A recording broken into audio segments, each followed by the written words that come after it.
Salam hujung minggu hari ini 10 Mei 2025. Jom kita semak dulu berapakah harga emas hari ini.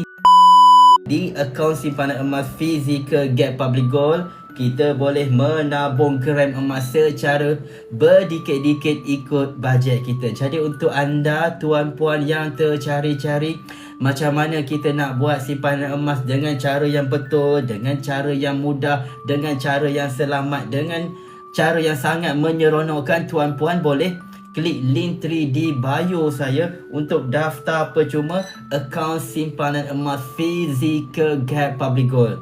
GAP ataupun GAP adalah singkatan kepada Gold Accumulation Program, di mana di akaun emas Gap kita boleh menabung, mengumpul, menyimpan gram emas secara berdikit-dikit ikut bajet kita sehingga kita boleh memiliki jongkong-jongkong emas seperti ini. Pendaftaran percuma sahaja untuk semua orang, tuan-puan. Anda warga negara Singapura boleh, anda warga negara Malaysia, warga negara Brunei, warga negara Indonesia, semua pun boleh. Tuan-puan berada di mana pun boleh.